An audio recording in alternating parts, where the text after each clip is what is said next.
Oke, selamat malam teman-teman. Saya sapa dulu. Ada Pak Rizky, Pak Eref, lalu ada Pak Randy, Pak Francisco, Bu Randex, Pak Arif, lalu dengan eh UIM J1 ya. Oke.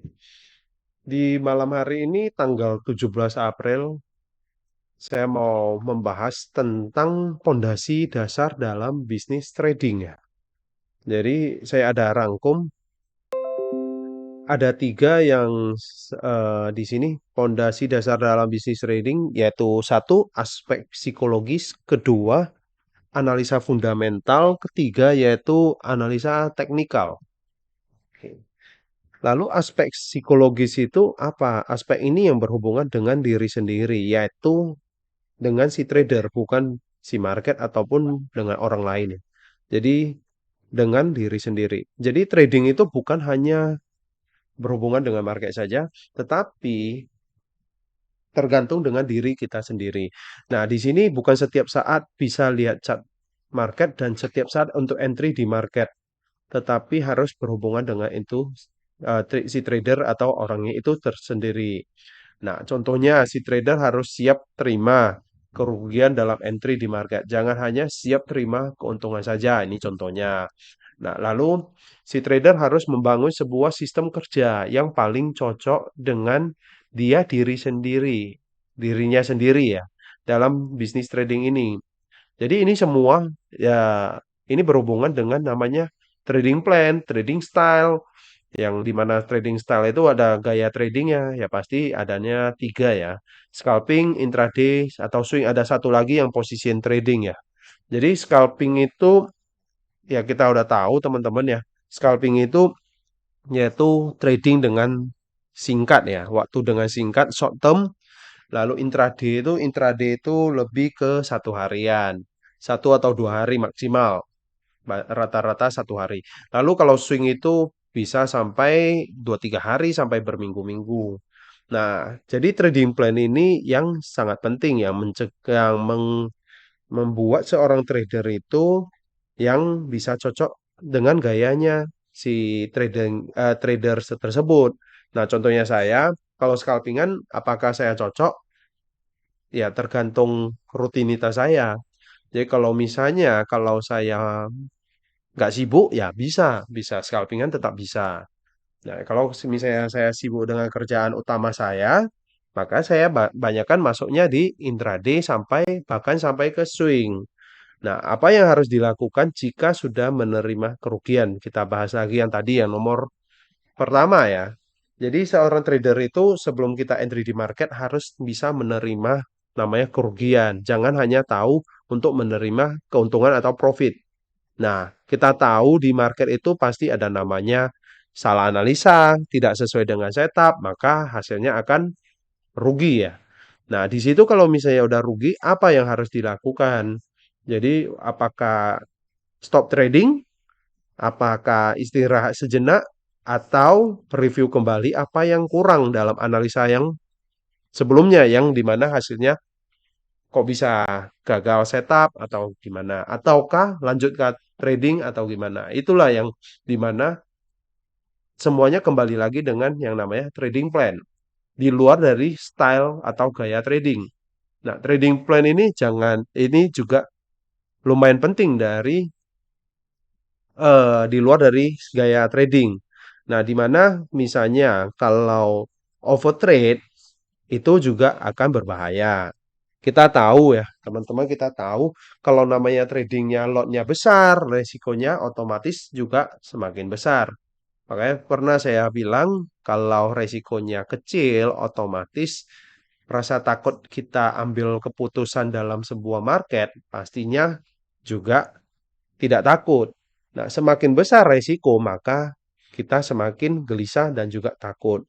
Nah, itu semua yang berhubungan dengan aspek psikologis, di mana yang akan membangun sebuah mindset trading itu seperti apa untuk si trader tersebut. Jadi si trader ini pasti kan berhubungannya dengan orang ya. Nah, si A, si B, si C, ataupun yang lain, pasti gaya tradingnya pasti berbeda, trading plan-nya pasti juga berbeda. Nah, apakah pelakukannya layaknya seperti bisnis atau usaha?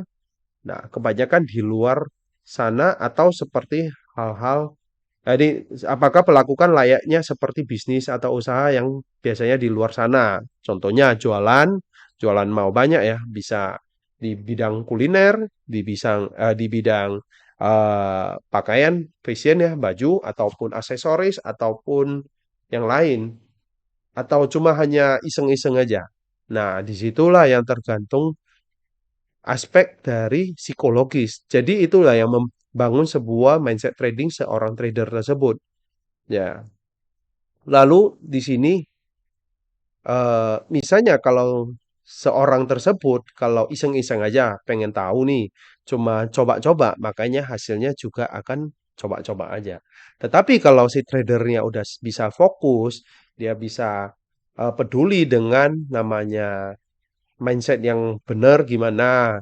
Lalu jika dia udah mengalami kekalahan nih, kekalahan dalam arti kerugian di market, maka dia apa harus yang dilakukan? Apakah dia review kembali apa yang salah dalam menganalisa market? Nah, jika kalau dia hanya iseng-iseng, maka dia hasilnya juga akan iseng-iseng kayak gitu. Nah, lalu yang poin kedua, analisa fundamental dan juga analisa teknikal juga tidak kalah penting dengan pondasi dasar dalam bisnis trading. Nah, makanya ada yang bilang kalau misalnya tidak punya ilmu dalam menganalisa ataupun tidak ada ilmu untuk menganalisa dalam arti kata ada dua macam nih, fundamental dan juga teknikal. Nah, maka dia si trader tersebut pasti akan kebingungan mengambil keputusan. Dia pasti akan bingung melihat chart. Ini line chart ataupun candlestick pasti pastinya akan merasa kebingungan. Makanya dia akan mencoba-coba aja hanya klik buy, klik sell dengan tidak ada namanya apa namanya konfirmasi yang jelas.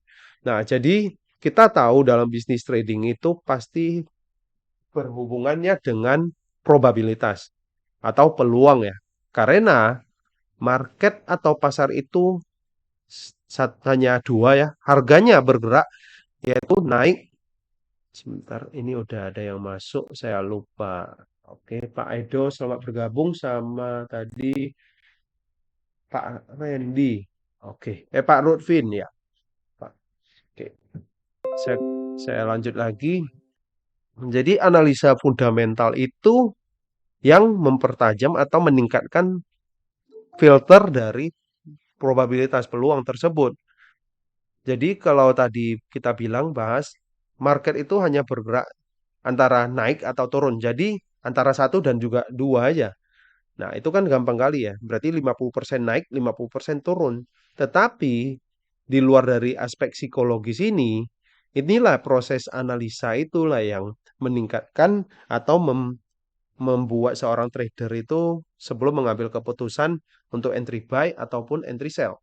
Nah, jika kalau menganalisa harganya nanti kemudian akan naik, maka dia akan ambil posisi buy. Tetapi kalau misalnya menganalisa dengan harganya kemudian akan turun, maka dia akan si trader tersebut akan menganalisa dengan proses-proses tersebut dengan entry sell. Nah, dua aspek selanjutnya itu yaitu analisa fundamental dan teknikal adalah proses memilih peluang terbesar di market tersebut di mana akan memberikan beberapa data ke trader sebelum mengambil keputusan entry apa di market tersebut yang tadi saya bahas. Apakah ambil posisi buy ataupun sell ataupun menunggu. Ini saya lupa tulis ataupun menunggu. Nah, malam ini saya tidak banyak membahas tentang analisa. Karena apa? Karena kadang kita lupa dengan aspek yang pertama tadi, yaitu di sini, aspek psikologis. Dan juga saya tahu banyak saya buat di YouTube saya dan juga di bahkan sampai ada playlistnya ya, recap trading saya, market insight saya, market cara proses saya analisa di market sampai entry ya. Jadi bagi teman-teman bisa lihat semuanya sebenarnya udah banyak di video saya yang di YouTube. Jadi kita di sini dibahas, kita akan membahas lebih dalam tentang yang nomor poin satu. Jadi tadi ada sebentar. Oh, ini ada Pak Chandra baru bergabung, lalu ada siapa lagi? Ada Pak Fajar. Nah, di sini udah agak rame ya. Jadi saya sapa ulang lagi ada Pak Arif, Pak Chandra, Pak Edo, Pak Erep ya, Pak Fajar. Ini tadi udah. Nah, saya akan bahas lagi karena ada beberapa teman yang terlambat masuk nih. Jadi saya kembali lagi jelaskan dengan namanya poin yang di sini, aspek psikologis. Jadi aspek ini yang berhubungan dengan diri sendiri. Jadi seorang trader itu harus mengetahui dengan cara dia tradingnya yang paling cocok. Lalu harus saya lupa tambahin di sini. Jadi trading plan, trading style ini berhubungan dengan gayanya si trader dan juga aktivitas trading ini. Sebentar. Oh, ini kesimpulan ada. Nah, saya baca lagi tadi Pak Chandra tadi baru bergabung ya. Aspek ini yang berhubungan dengan diri sendiri, si trader, trading bukan hanya berhubungan dengan market saja.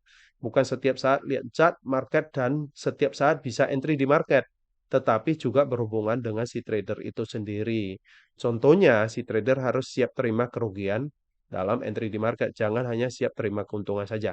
Poin yang nomor ini, contohnya saya langsung buat di paling atas karena saya banyak kan lihat ya beberapa mayoritas ya trader di Indonesia tidak siap untuk menerima kerugian. Makanya trader awam ataupun trader pemula lupa dengan halnya namanya stop loss.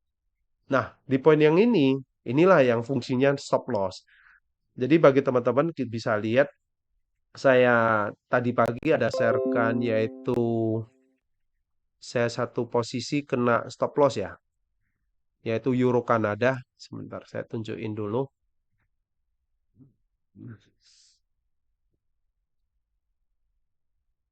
Ya, coba stop sharing. Oke, di sini present now your window. Bentar saya tunjukin dulu.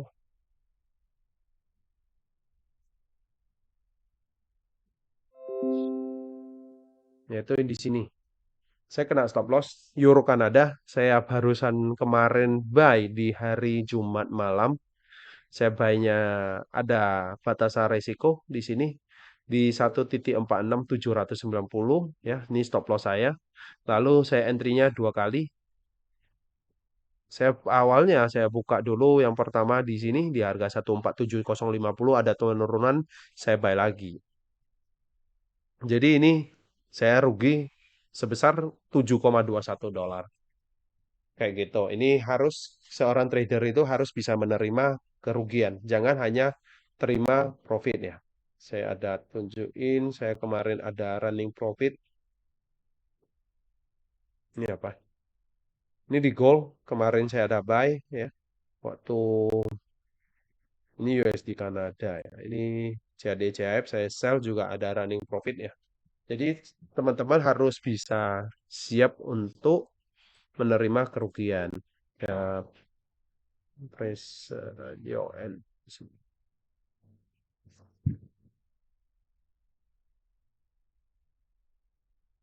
Oke, saya kembali lagi ke PDF ini.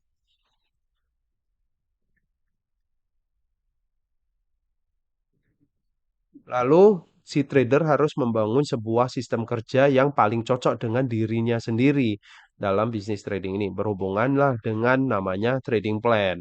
Nah, di sini trading plan bisa juga menggunakan resiko per trade berapa persen dari modal, mau risk to reward rasionya berapa, mau market apa, mau trading major pair ataupun komoditas. Lalu gaya trading scalpingan, intraday ataupun swing.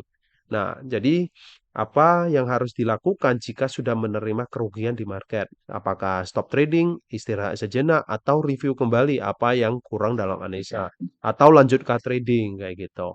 Nah, itu semua yang berhubungan dengan aspek psikologis, di mana yang membangun sebuah mindset trading itu seperti apa?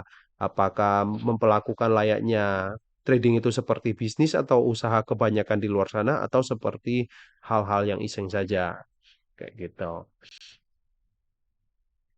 Ada Pak Brian baru bergabung. Oke. Oke, lalu di kesimpulan ya, di analisa fundamental teknikal saya udah, nanti PDF ini saya akan bagikan, jadi teman-teman bisa baca ulang lagi. Kesimpulan, jadi kita udah bahas tadi 3 poin, aspek psikologis, analisa fundamental, dan juga analisa teknikal. Di malam ini saya banyak bahas di aspek psikologis ya, jadi kesimpulannya apa?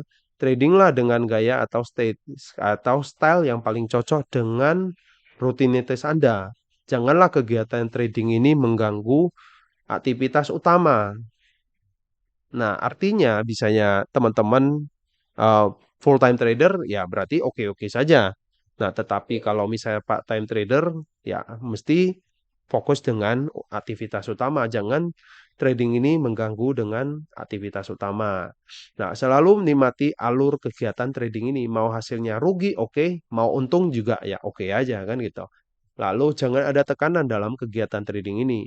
Nah, jika kalau banyak tekanan, mau emosi ataupun apa, pasti analisa sebaik apapun seorang trader itu punya pengalaman dari analisa fundamental dan juga teknikal, pasti keputusan dalam entry yang di market pasti akan terpengaruh. Jadi, sekian aja yang saya bisa presentasikan. Terima kasih atas atensinya. Jadi, ini saya sekitar udah 8 menitan ataupun 10 menit. Jadi, sesi berikutnya yaitu sesi tanya jawab ya. Saya izin stop sharing dulu. Oke, stop presenting. Jadi bagi teman-teman kalau mau bertanya silakan di unmute ataupun bisa chat di sini. Siap Pak Fajar, nggak apa-apa. Ini saya ada record, nanti PDF-nya saya bisa bagikan. Oke, sebentar.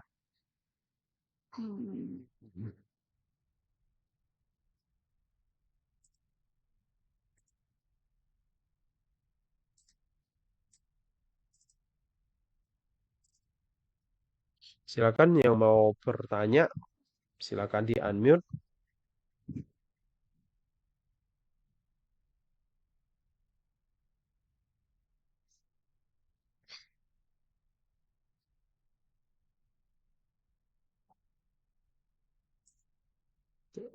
Sebentar.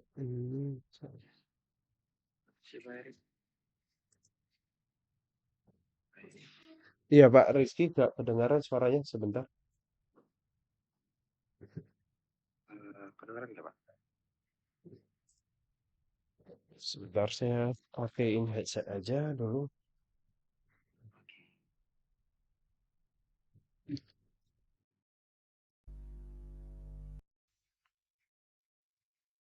Ya, gimana? Izin bertanya, Ya, Pak, silakan Pak Edo. Ya. kalau dalam trading ini penting nggak kalau misalkan kita membuat eh, kayak jurnal gitu dalam hari ini target loss berapa, target profit berapa dari modal kayak dicatat gitu dalam buku. Itu penting Pak Edo. Kenapa? Karena itu yang akan mencatat histori ya, histori atau proses kita dalam analisa awal kita analisa entry apa di market apa before sebelumnya dan juga afternya. Jadi disitulah yang bisa untuk mereview kembali ya. Ini contohnya yang tadi saya bahas, jika udah merasa udah terima kerugian, maka akan catat hasilnya gimana. Minus sekian persen dari modal, lalu per apa, market apa. Kayak gitu, Pak. Jadi itu lumayan penting, Pak. Pak, dari pertanyaannya Pak Edo ya. Jadi misalnya di Baik, Pak, terima kasih. Ya, oke. Jadi misalnya di hari ini, di minggu ini, loss-nya itu kebanyakan di mana, kan gitu. Di market apa, apa yang salah, kayak gitu. Jadi itulah jadinya sebuah pengalaman trading, jadi bisa tercatat, lalu ke depannya bisa untuk antisipasi hal tersebut supaya tidak terjadi lagi, kayak gitu. Lalu tadi ada Pak siapa yang mau bertanya? Silakan Pak Pajar ya. Dari Pak Francisco nih, Pak Erik modal trading untuk pemula kira-kira berapa Pak yang pas? Untuk modal trading untuk pemula itu kalau tentang modal trading ini subjektif ya. Kenapa subjektif? Karena tergantung diri masing-masing. Nah, misalnya kalau modal trading itu saya asumsikan 1 sampai 5 juta ya. Berarti yang angka rendahnya itu 1 juta. 1 juta itu kalau kita tahu USD dolar itu setara 15.000. Jadi saya anggap aja USD dolarnya biar mudah dihitung. Kita kita anggap 1 dolar setara 10.000 berarti 1 juta itu setara 100 USD. Nah, jika kalau 100 USD, apakah bisa digunakan untuk modal trading? Bisa aja, tapi harus menggunakan akun sen. Artinya akun sen itu 1 dolar itu menjadi 100 sen dolar. Nah, berarti 100 USD akan menjadi 100 kali 100, berarti jadi 10.000 dolar. Nah, jika kalau merasa akun sen itu profitnya kecil, karena mau mau mengumpulkan 1 dolar itu mesti ngumpul 100 sen dolar. Nah, tetapi boleh saja misalnya pakai modal lebih besar, yaitu contohnya di harga 3 juta, yaitu eh, setara 300 dolar. Nah, 300 dolar itu 300 dolar bisa digunakan di akun standar. Tetapi resikonya tidak bisa dipaksain untuk 1%. Kenapa? Karena kita tahu stop loss-nya misalnya lebih dari 30 dolar, berarti itu udah rugi setara 3 dolar.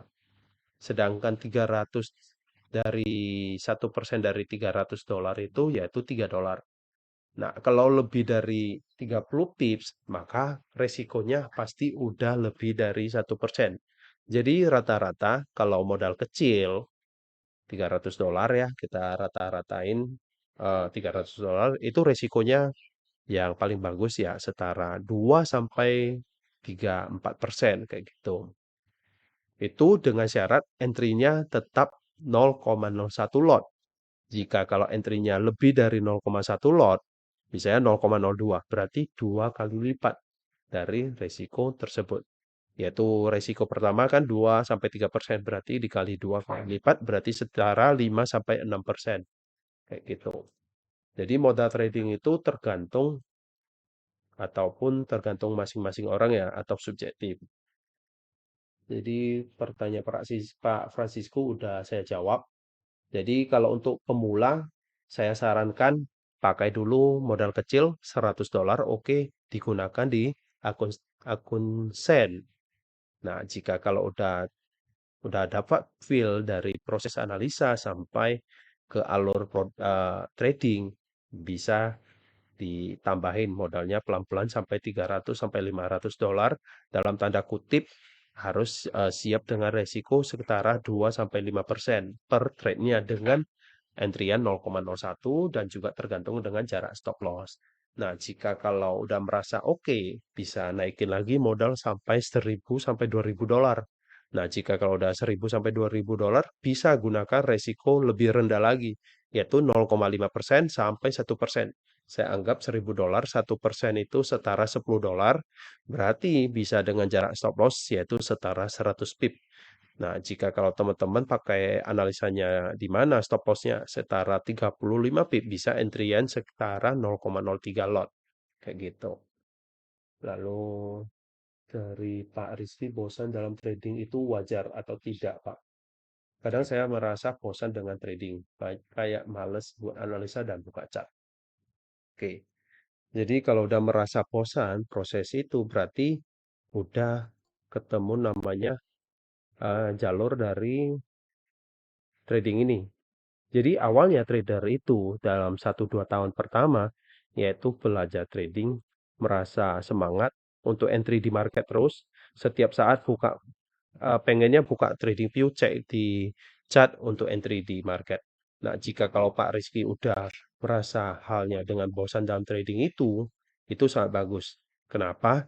karena udah kebiasaan. Nah, contohnya di hari ini saya nggak banyak trading. Jadi kalau nggak salah ada yang tanya saya lupa, Pak Arif ya, Pak Arif ada tanya saya, eh, apakah udah trade hari ini? Saya jawabnya ya nggak ada, belum ada trading. Kenapa? Ya karena saya lagi di jalan dan juga yang lain-lain kayak gitu. Jadi hari ini biasanya rutinitas saya trading yaitu banyakkan trade di hari Selasa, Rabu, Kamis. Jumat itu hanya sisaan aja. Di pertanyaan Pak Rizky Wang ya, Pak Wang Riz udah saya jawab. Lalu dari Pak Fajar, Pak Eri, apakah broker itu kebanyakan aman? Seandainya kita ingin serius dalam dunia trading dalam jangka waktu panjang dengan menambah modal yang lumayan besar. Jika strategi kita sudah mapan dan dapat profit konsisten dengan manajemen resiko yang baik, baru mau mulai trading lagi. Dahulu saya kenal trading tapi aktivitasnya cuma deposit dan tidak pernah WD. Ini harus habis belajar manajemen risiko dan manajemen money. Oke, dari Fajar ya. Oke, broker itu kalau yang aman sebenarnya yang dari luar negeri kita tidak bisa menjamin ya. Di tahun lalu pernah kejadian broker, saya nggak mau sebut merek ya, sampai kabur, itu bahaya. Lalu kalau saya sendiri pakai broker luar negeri, tetapi modal saya tidak dibanyain. Maksudnya saya tidak taruh terlalu banyak. Dalam arti kata nilai proyek apa ini broker ini bisa tahu, kita depositnya di mereka berapa. Jadi bisa aja mereka jahat ya, jahil, bisa aja mengakali kita. Nah, tetapi kalau misalnya pakai broker yang benar-benar pakai regulasi yang bagus, nah maka bisa aja, boleh aja pakai modal yang besar. Contohnya di sini, sebentar, ada teman kemarin ada cerita dan juga di grup ya, dia pakai dua broker. Satu pakai broker luar negeri dengan modal yang ya mungkin sekitaran 1.000 sampai 2.000 dolar. Nah, jika kalau dia mau pakai di atas ratusan juta sampai 500 juta, dia pakai broker lokal yang terregulasi Bapepti kayak gitu. Jadi dia pakai dua broker kayak gitu. Lalu saya baca dari Pak Fajar tadi, jangka waktu panjang dengan menambah modal ya. Jadi kalau misalnya mau pakai modal yang besar, bagusan pakai broker yang dari lokal sini, Pak. Banyak sih, ada MIFX ya, kalau nggak salah. Itu juga bagus. Nah, tetapi saya sangat suka kalau misalnya broker luar negeri itu yang regulasinya dari Australia. Australia, Jepang itu sangat bagus. Sayangnya kita di Indonesia, trader Indonesia, kita tidak bisa akses ke menggunakan broker dari regulasi Australia, kecuali ya kita punya visa ataupun menetap di sana. Nah, kalau ciri-ciri broker yang bagus itu, broker itu tidak bisa ataupun tidak menyediakan leverage yang tinggi. Jadi teman-teman bisa cek ya kalau regulasinya ya Australia, Jepang, maksimum leverage-nya itu kalau nggak salah 1:30 atau 1:50. Jadi eh, itu adalah ciri-ciri broker yang baik. Nah, lalu baru mau tidak trading saya kena. Jadi dari untuk Pak Fajar apa namanya? Manajemen resiko, manajemen money ya, money manajemen, manajemen resiko itu tergantung dari, maksudnya itu termasuk dari kategori trading plan kayak gitu. Ya manajemen resiko yaitu menghitung per trade itu berapa persen dari resiko. Manajemen money ya juga sama kayak gitu. Lalu dari Pak Fajar berharap dapat trading dengan sehat ke depan. Ya, jadi mindset trading itu yaitu pola pikir seorang trader itu. Jadi harusnya bisa fokus, bisa membuat bisnis trading itu ya seperti bisnis biasanya. Lalu dari Pak UMI, selamat malam, izin bertanya, masalah yang sering saya hadapi saat ada entry adalah kurang percaya diri. untuk menahan posisi. Misalnya saat sedang entry buy dan sudah running profit lalu muncul candle pembalikan arah, saya pasti jadi bimbang. Kemudian close posisi sehingga profitnya tidak maksimal. Mungkin Pak R bisa memberikan saran agar bisa lebih confident. Setelah itu, kalau boleh saya ingin minta tips psikologis saat menghadapi badai SL, Pak. Terima kasih. Oke, ini pertanyaan yang sangat bagus. Tadi saya ada bahas tentang resiko persentase dari modal. Jika kalau lebih besar, maka akan merasa takut ataupun gelisah. Jadi, kalaupun kurang percaya diri, boleh mencoba resiko yang kecil. Boleh mulai dari 0,5%, maksimal 1%. Tetapi, misalnya modalnya kecil nih. Kita tadi bahas tentang modal kan, berhubungan dengan modal juga. Modalnya $300. Mau paksain resiko 1%, berarti stop loss-nya 30 pip. Sedangkan jarak stop loss-nya yang bagus itu misalnya di trade ini nih harusnya 45 pip. Dipaksain 30 pip. Itulah tahun di 2020 kejadian saya. Jadi saya selalu maksain stop loss saya selalu 1%. Jadi itu sangat nggak bagus, seringnya kena stop loss. Rupanya kena stop loss dulu baru ke arah TP. Jadi baru saya sadar di situ harusnya modalnya harusnya lebih besar. Tuh. Lalu kalau misalnya modalnya 1.000, ya bisa menggunakan resiko yang lebih kecil. Contohnya 0,5% untuk mengantisipasi hal yang namanya di sini kurang percaya diri. Nah, jika misalnya bimbang di trade tersebut, maka boleh coba misalnya 0,5% bisa entry posisi 0,02 lot. Boleh coba 0,01 lot, berarti resikonya setara 0,25%. Lalu untuk pembalikan arah, jadi untuk Pak HUIM ya, jadi saya ada buat di YouTube saya, kenapa saya bisa whole swing trade, karena saya close parsial dan juga set BEP. Saya tidak sering melihat di posisi MetaTrader saya. Kenapa? Manusia itu pasti ada rasa namanya eh, takut ya. Kalau kita udah lihat di tampilan HP sekian dolar misalnya tertulis misalnya udah running profit setara $18. Nah, tiba-tiba kita cek lagi, tiba-tiba turun jadi sisa $6 atau $7. Pasti udah merasa kerugian setara $10. Maka di situ akan ada rasa untuk eh, gugup ya, ada rasa gelisah dan juga akan segera tutup posisi tersebut. Jadi tips saya untuk Pak UIM ya, bisa namanya boleh coba jangan terlalu sering untuk lihat di tampilan di MetaTrader. Jadi kalau memang pun mau benar-benar analisa, ya udah fokus saja di TradingView. Bahkan lebih bagusnya kalau bisa fokus di TradingView. Jadi saya belum buat nih di konten saya berikutnya nanti rencana saya akan buat Australia dan Kanada. Jadi teman-teman bisa cek ya. Saya ada re-entry sell Australia dan Kanada 2-3 kali. Bahkan itu bagusnya kalau kita fokusnya di trading view aja. Jadi benar-benar analisa, fokusnya analisa. Jadi kita buka hanya MetaTrader itu hanya buat untuk entry posisi. Kebetulan saya kurang tidak begitu paham entry di MetaTrader di PC ya. Jadi saya banyakkan di HP kayak gitu.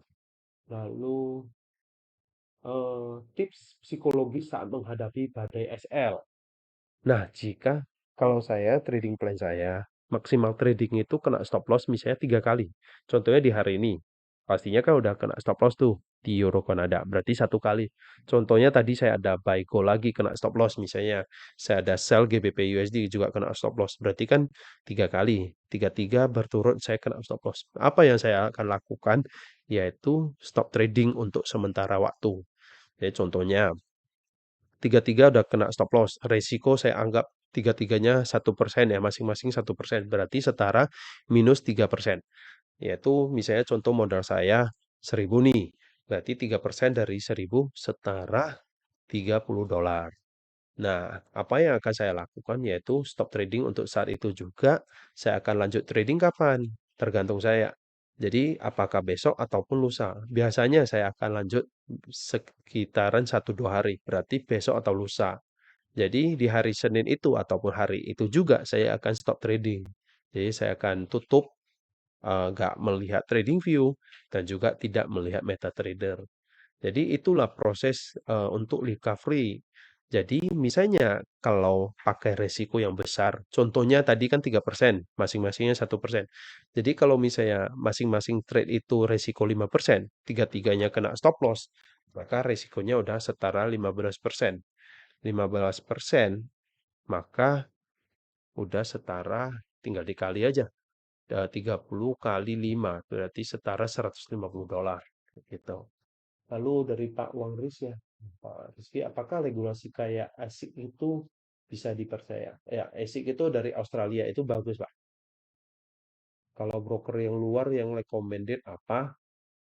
Pertanyaan Pak Franciscus ya, banyak sih, Pak. Kalau untuk kita trading, kalau saya pribadi, saya pakai broker luar negeri karena pakainya spread yang rendah, biaya yang kecil ketimbang broker dalam negeri. Nah, kalau yang luar banyak, sangat banyak. Jadi bisa coba bisanya spread yang rendah. Jadi kita trading itu pakai ya namanya trading itu pasti ada biaya ya. Bisanya biaya menginap ya atau swap biaya spread. Spread itu juga penting. Spread itu kalau nggak ada di mana keuntungan dari broker kan gitu. Jadi tetap ada namanya spread. Spread itu selisih harga. Jadi itu adalah untuk keuntungan si broker. Jadi boleh pilih yang spread yang bagus misalnya ya jangan terlalu tinggi juga. Misalnya di call setara berapa, di euro USD berapa. Sendiri saya pakai misalnya di pair major pair banyak kan spreadnya 0 sampai 5 pips ya. Tapi saya kenanya biaya komisi. Jadi biaya komisi itu adalah keuntungan dari broker.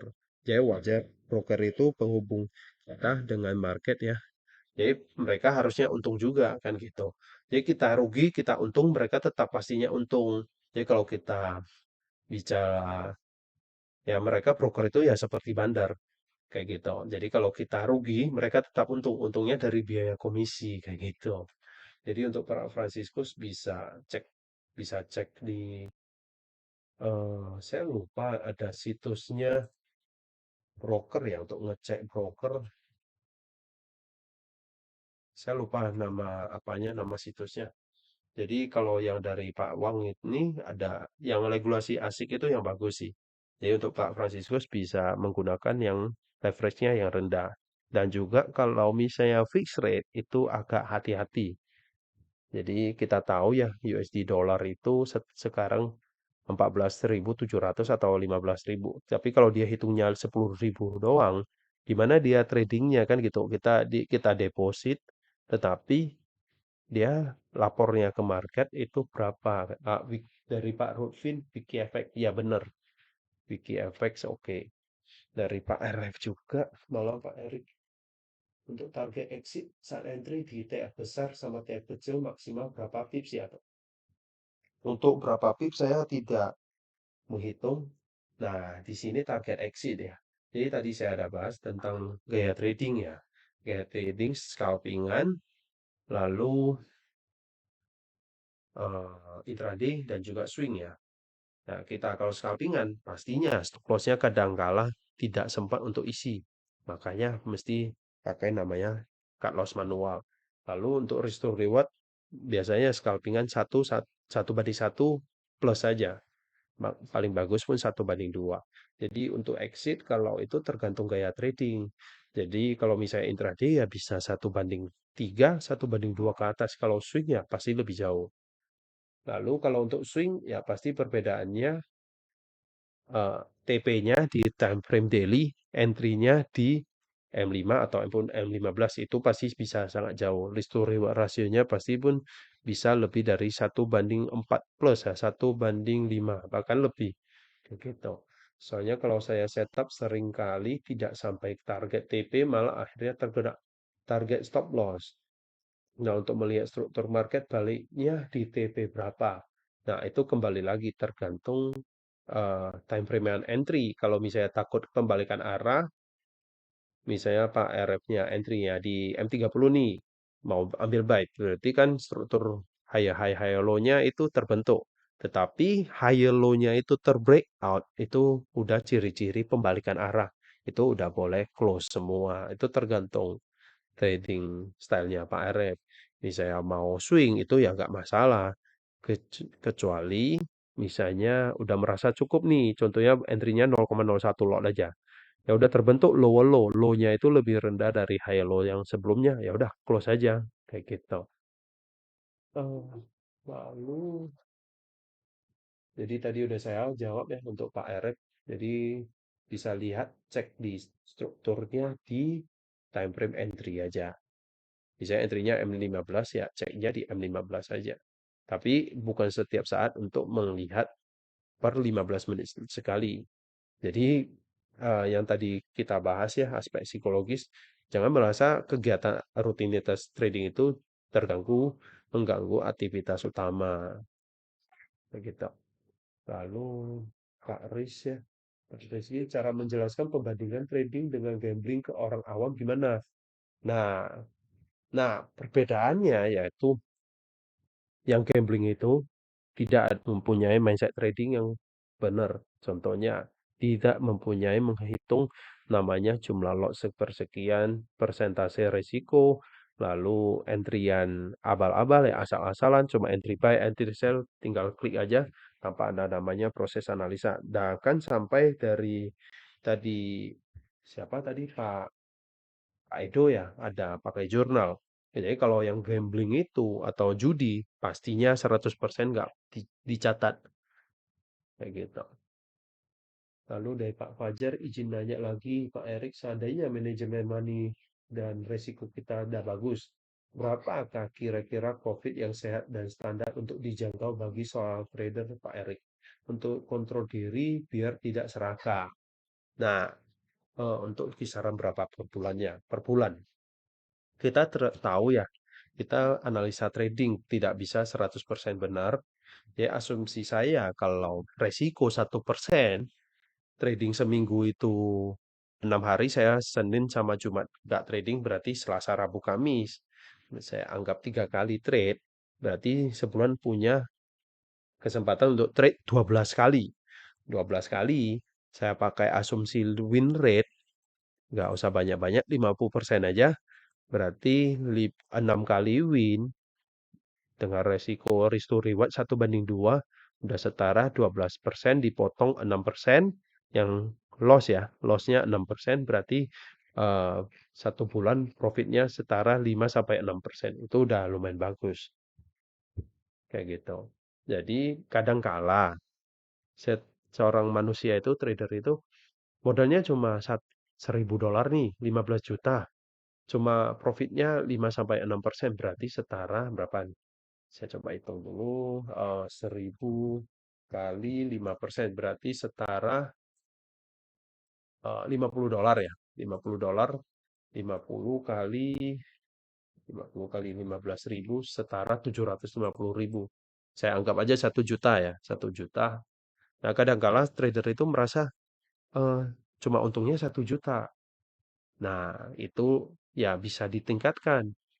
Namanya dengan modal yang lebih besar ataupun resiko yang besar kayak gitu ataupun meningkatkan win rate. Win rate itu bisa ditingkatkan yaitu dari proses analisa kayak gitu. Ya rata-rata ya di atas 5% udah cukup bagus. Sampai misalnya udah di atas lebih dari 10% itu udah lumayan, Pak.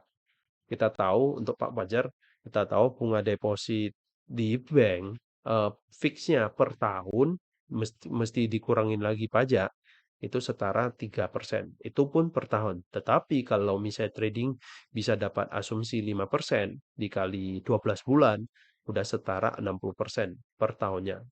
Jadi udah berapa berapa kali lipat dari bunga deposito kayak gitu.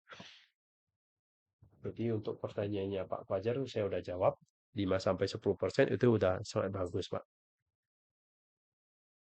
Tetapi kadangkala kita ada namanya manusia itu bisa merasa rugi ya dalam trading itu sebulan itu analisanya gagal aja ya maka tidak dapat bahkan bisa minus. Minusnya ya itu mesti dibatasin dari punya Pak siapa tadi ya? YM ya.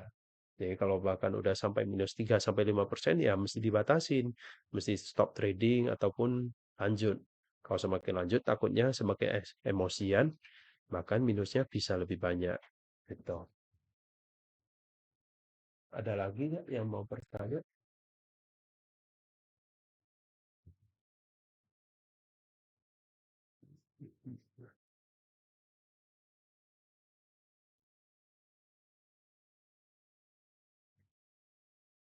Yang dari Pak Rizky lagi, Pak teman saya tahu trading dan dia lihat saya sudah mulai menghasilkan. Sebentar. Ah, nah, dia ini benar-benar awam dengan trading, tetapi dia ingin keuntungan di situ. Jadi dia pengen beli signal. Waduh, and full bergantung dengan signal itu, tetapi dengan resiko TMM yang bagus. Gimana pendapatnya? Sebenarnya untuk beli signal ya, jasa signal. Makanya dari awal channel saya tidak membagikan signal ya. Bahkan saya lebih suka share apa alasan saya trading, apa alasan saya entry di market tersebut, bahkan stop loss saya di mana, TP saya di mana, close price saya di mana, saya akan jelaskan. Nah, di situ kalau misalnya beli signal, istilahnya seperti anak kecil itu, sebentar, ini saya baru sadar Google Meet ada batasan waktu saat ini ada 10 menit lagi, saya singkat aja. Jadi untuk Pak Rizky ya ada temannya kalau misalnya hanya cuma beli signal, itu seorang trader itu saya anggap sebagai anak kecil. Anak kecil itu harusnya bisa mandiri. Dia udah seiring waktu, misalnya umurnya misalnya 5 tahun. Umurnya 5 tahun nih. Nah, oke lah dia masih disuapin. Disuapin, disuapin. Tapi kalau dia udah umur di atas 10 tahun, pastinya ya dia harus bisa mandiri untuk makan sendiri. Jadi untuk Pak Rizky, untuk awal oke, dia ber, apa apa namanya, ini ya signal ya. Jadi harusnya dari seiring waktu 2-3 tahun ataupun berapa lama tergantung diri masing-masing sambil belajar. Jadi seiring waktu dia akan tahu kenapa dari signal tersebut bisa entry buy, entry sell dan seterusnya. Lalu dari Bu Randek, selamat malam juga Bu. Saya mau tanya untuk akun apakah perlu dipisah untuk swing dan scalping? Kalau saya rasa eh, lebih bagus dipisah Bu. Kenapa? Untuk swing itu pasti ada namanya drawdown ya, drawdown.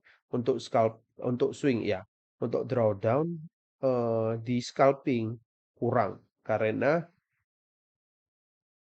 mainnya kan cepat, instan ya. Cut loss cepat, take profitnya juga cepat. Jadi untuk compound itu berarti untuk meningkatkan margin ataupun modal scalping cepat. Tetapi untuk swing positifnya apa plusnya yaitu trade bisa lebih santai. Kalau scalping ya pastinya lebih cepat dan juga lebih gelisah dan juga mesti cepat ambil keputusan kayak gitu. Jadi bagusan dipisah, Bu. Jadi saran saya untuk swing pakai modal yang besar, misalnya 1.000. Kalau untuk scalping ya cukup 100, saya rasa 100-200 dolar oke. Untuk scalping saya rasa stop lossnya sekitaran 10-20 pip ya. Bahkan sampai nggak sempat untuk isi harga stop loss, biasanya pakai cut loss manual. Jadi untuk scalping pakai modal kecil aja. Jadi kalau modal kecil bahkan ya hitungan persentasenya bisa lebih maksimal. Lalu dari Pak Rizky lagi, makasih Pak Erik. Saya udah dijawab semua, siap. Oke, tadi ada sebentar lagi udah mau habis. Silakan yang mau bertanya. Ada Pak Wandoyo baru bergabung. Nggak apa-apa, saya udah record. Yang mau bertanya lagi ada sekitaran mungkin 3 menitan lagi. Mau di-unmute boleh juga.